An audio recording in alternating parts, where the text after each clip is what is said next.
Hey, welcome back. It's Mr. Reality, and I'm here with psychic medium Liz Cross. Liz, how's it going?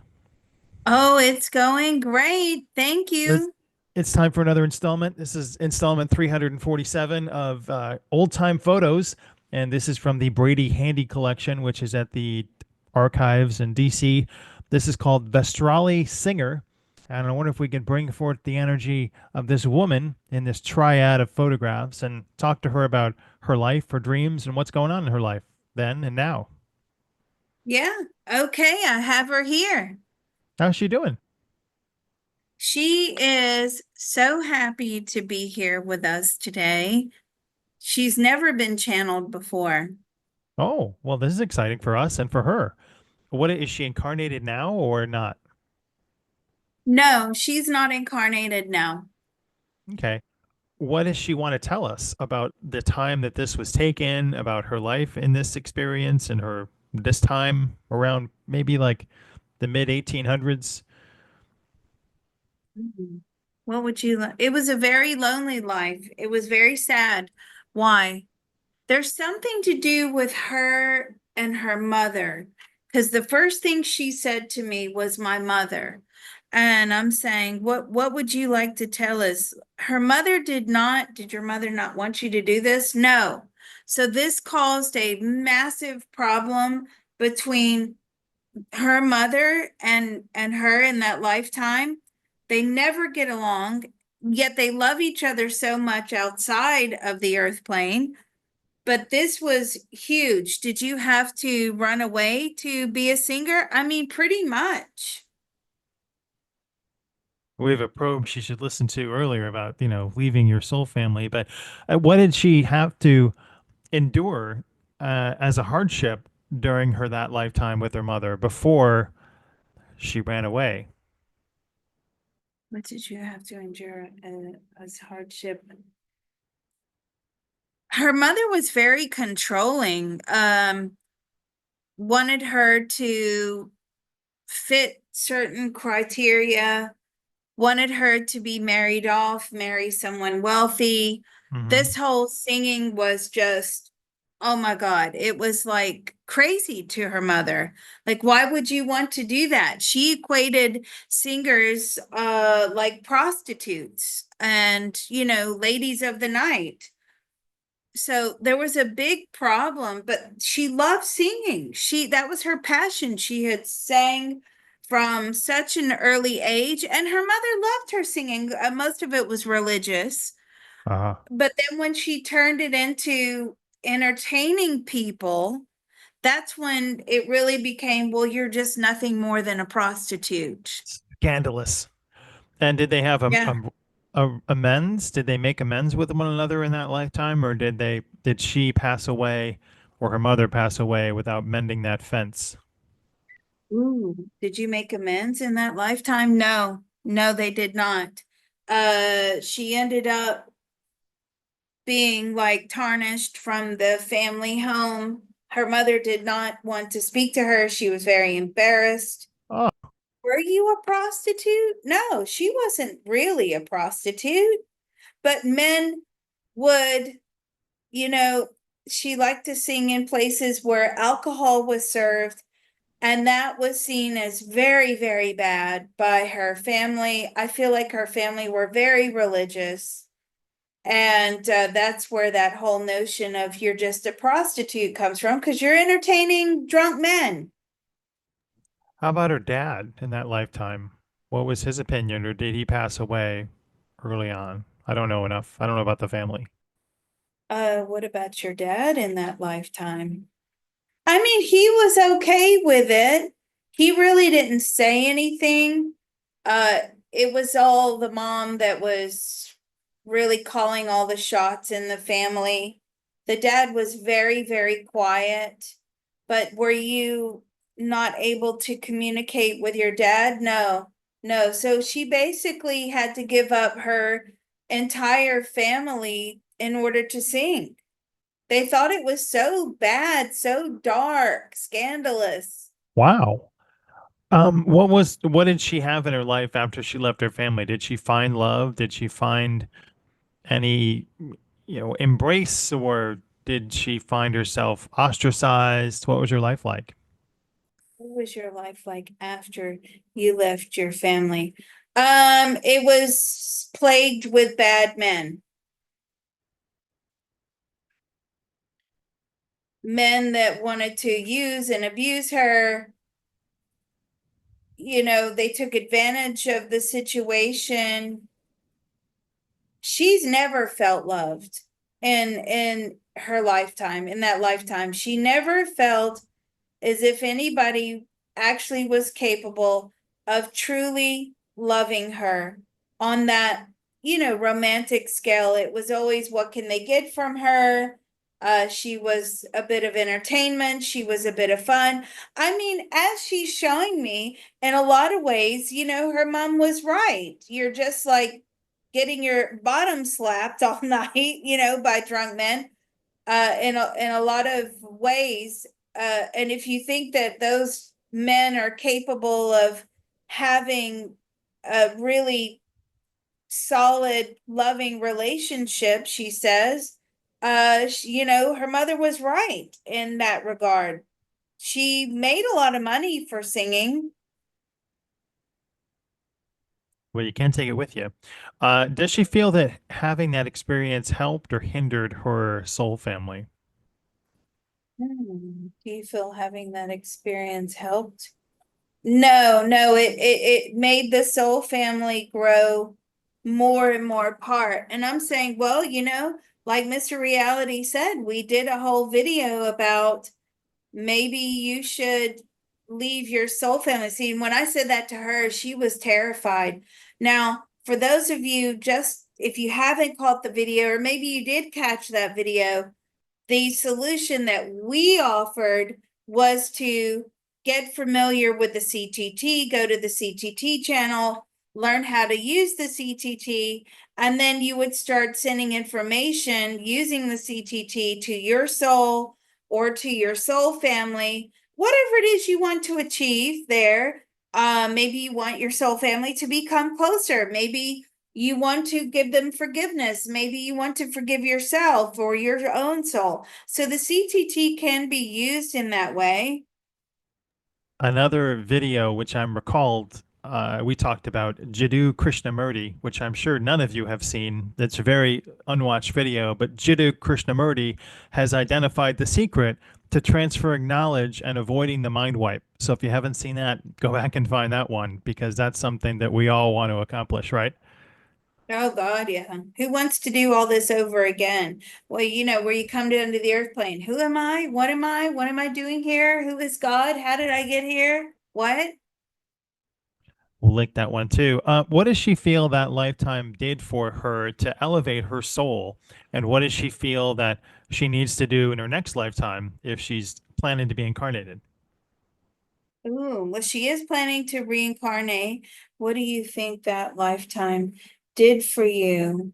Do you think it elevated your soul? I mean, it made her stronger. It made her become her own person and not what everybody else wanted or expected her to be. So it did make her stronger on that front. Yes. She died of alcoholism, by the way. Oh, sorry about that. All men aren't like that. I want to apologize for the debaucherous, lecherous behavior she endured back in the 1800s. Well, they're probably still all bad. But anyway, who is engaged with her to make the decision for her next lifetime? Is it solely her? Does she go to an advisory board? What do they look like? Where does she go? Is it solely you? Yeah, she really is in charge of making her own decision. She's like, I used the advisory board before and I didn't like the decisions that were made for me. Hmm. So she makes her own decisions, but it's really about trying to get her mother and her family on board of accepting new ideas, accepting modern life. They're always really plagued with very strong religious beliefs, and she's hoping that that will change in the next lifetime. Uh, I'd advise her to be a billionaire in the next lifetime, a tech billionaire. What's the disadvantage and downside of that? She doesn't know what to do with all the money. I would advise her to make gold calves and gold lions around her apartment or around her house. What does she feel the biggest challenge is in charting the next lifetime? Ooh, what are the biggest challenges in charting the next lifetime? Well, she's like the location, um, the particulars like money. Do I want to go grow up in a poor family? Do I want to grow up in a middle class family, a wealthy family? How much education do I want to receive? What is my occupation going to be? How do I get in touch with my soul? How do I reconnect? Do I want a good relationship, bad relationships? How many children does she want to have? Does she want to have a mental breakdown in Why the would you lifetime? want So to have there's a a mental lot. breakdown? Why would you want to have, because she's like in around middle age.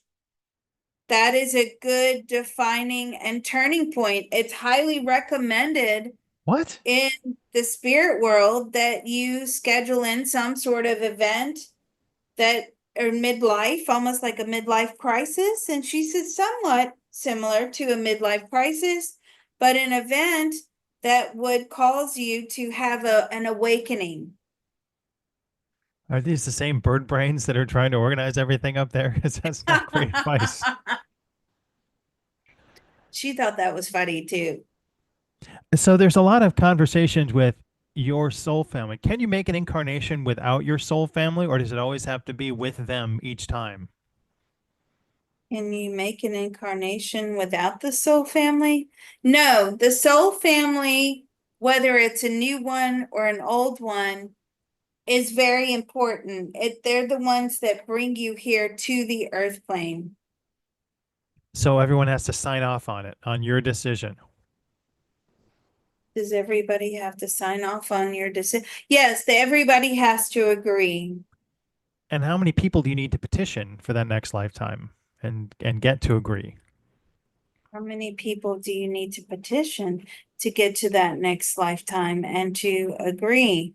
Oh God, thousands and thousands and thousands of people. Do you have to go around to each ping pong ball and say, "Hey, can you sign this?" What does that system look like? What does that system look like? I mean, a lot of time they're like notice boards, she says, that have, I need someone to do this, I need someone to do that. Play this part, play that part. They have meetings where they pair souls up together to fulfill contracts, is what I'm getting. It's very easy to do because it's sort of like, everybody's all knowing. You don't have to sit there explaining your plan. Most of the time, it's just picked up. Do you want to sign up for this? Is there a better way? Yeah, there is. And um, there's meeting points where you meet people to sign up for things. What else does she do on the other side to pass the time? And how long has she been gone? How long have you been gone? So I feel she had another reincarnation and she's only been gone about 20 years, is what she said. And what what do you do to pass the time up there? She just has a lot of time to think about things, to think about her favorite lifetimes, her not so favorite lifetimes, what she wants to be. I don't feel, do you want to be a singer again? No, she doesn't want to be a singer again. Tell us about her favorite lifetime. What was your favorite lifetime? It was an animal lifetime. Really? And what happened in that animal lifetime? Oh, you see, she says she doesn't want to sing, but she was a songbird in a previous lifetime, and she loved that she was just singing all day long. And I'm saying, it's okay if you want to come back and be a singer. And she says, no, that's forbidden. I'm like, why is that forbidden? Because I've already done that so many times. Is there a function of you can only do this so many times, or you just think it's old hat at this point? Ooh, is there a function of you can only do that? Are there limitations? Yes, there are limitations. So would you not be allowed to be a singer? No, she would have to get permission to be a singer, and she would have a lot of traumas put into that lifetime. So she would almost have to do like an Amy Winehouse kind of thing. But I'm saying you died of alcoholism in that this previous life here that we're looking at? She said, yeah, very much so. Can she incarnate into the past? So could she have an incarnation like in the 1500s, or can we only go forward in incarnations? Can we only go forward and incarnate? Yes, we can only go forward. That was a really good question. And how many lifetimes or how many years would she say she incarnated as animals? Ooh, how many lifetimes or years would you say that you incarnated as animals? Thousands and thousands of lifetimes as animals. She said things were less complicated then. So if you were to put that into years, how many? Oh, maybe 300,000 years accumulatively. That's an old soul. How many Mm, incarnations as a human being has she had? how many incarnations is a human being? Ooh, not that many, only about 100. And how much time in between incarnations, How much time in between? roughly, as an average? Where she is at the moment, she says about 50 years. Okay, so there's about what was your lifetime before you became a human, and what was that decision like in order to say, all right, I'm ready, I can do the human game? Ooh, what was your lifetime right before you became a human? Yeah, see, this is a very typical answer. It was a primate, and she very much interacted with humans. I mean, on some level, she thought she was human. She would copy human behaviors. She was very friendly with these humans that she was around. So she built up a level of trust with the humans and then said, okay, I'll make that swap. Roughly how long ago on the calendar did that happen? So on the calendar did that happen? About 8,000 years. So when we think about the soul journey, that we don't think about the religious angle in terms of animals, in terms of insects, in terms of plant life. What were her other fond memories, and can she think about each one of those lifetimes now? Ooh. That brings about a whole new line of questioning, doesn't it? Because it's like, do animals have religion or any aspect of they believe that they are part of a collective consciousness or universal consciousness? And I'm getting no on all of those. How about the connection to the earth? Is that more religious or connective or energetic when you're connected to the earth, tethered to the earth for your food sources? And What about connection to the earth? Can that be oh, that can absolutely be a religion. So did animals have that? If we were to deem it as a religion, they're very connected to the earth. Would you say that that is equivalent to religion for humans? She says no. is she planning to be religious in her next lifetime? She hopes not. Are there people that proselytize religions on the other side and say, hey, you really got to come down and check out my religion? It's great. There are people that proselytize on the other side. Oh God, yeah, loads. What does that advertisement look like? What does that advertisement look like? Uh, what do they do to like sell you into or convince you to sign up for particular religions? I mean, it's all about we can bring this experience and we can bring that experience and we can do this through the belief of religion, under the disguise of religion. You want to be, sexually abused, you want to be, nobody hears you, do you want to like be brainwashed by a particular religion? She's showing me, the religion where they use like rattlesnakes. What is that? I She's don't know. showing me Sounds like exciting. they're, oh no, not at all. She is showing me like they're up there. Do you want to be like part of the snake religion and have your emotional faith tested to see if you get bitten by snakes? Doesn't sound appealing yet, but maybe they sell it better than we can. Um, but does she sit and think about, oh, I remember when I was a tree, or I remember when I was, she said, a songbird. What other insect or animal lifetimes can she tell us that she's had, and what was that connects her to it? She was a manatee and she liked being a manatee. She liked her aquatic lifetimes very much. She said the ocean, yes, it's dangerous. Yes, it's cutthroat competition, but it's also very peaceful. You get every aspect of life in the ocean. That's fascinating that she has that continuance of memory. And how do they sell it to you that you need to jump into the next religion? So when she was a primate, was it her decision or her soul family's decision, or did she come into a new soul family when she became human? No, she had that soul family for a very long time.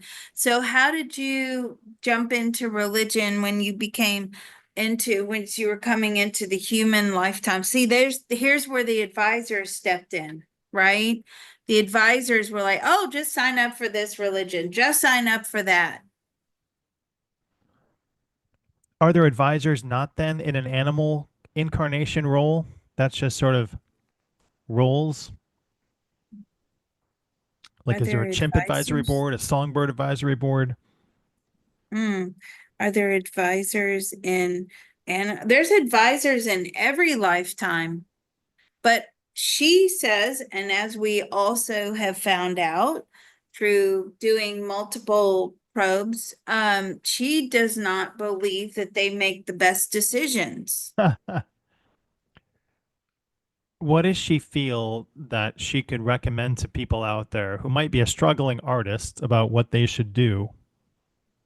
Though she's been gone for a while, but let's hear some advice. Go with your heart because it's about how you feel with regards to what you are doing. That's all that matters. It's the heart. Now, I hear her saying that, but I actually disagree with that. I think going with the heart, a lot of times, I'm going to put this to her now, can get you in a lot of trouble. If you're just going with the heart and you say, oh, well, the mind will always find a solution. Not always. The heart can keep you in a lot of bad situations. But of course, here she's talking about what your passion is, what you love to do. Go with the heart. So what do you think about the heart getting people into bad situations? Well, then obviously you have to set your heart aside at some point and start thinking with your head, is what she said. Are there any mirrors up there? Can you look at yourself? Ooh, are there any mirrors up there? No. Does she know what she looks like or what other souls look like? Do you know what you look like? She has a pretty good idea. Do you know what other souls look like? They're just like outlines of energy. Can they change their opinion to or their appearance to look like a humanoid again, or are they just balls of light? Do they change their appearance to look like humans? So, I mean, sometimes if they're trying to show you like who they used to be, are they balls? I don't feel like they're balls of light. I feel like they're more of an outline. Norm Macdonald said they're like ping pong balls. So I assume they're ping pong balls, but I believe everything Norm Macdonald says. Um, Balls of light, how can you communicate with people? And can you communicate with anybody? Or are there people that are standoffish? Are there more welcoming orbs of light that you see there? Hmm. Are there more welcoming? I mean, everybody's pretty open. Is there like, are there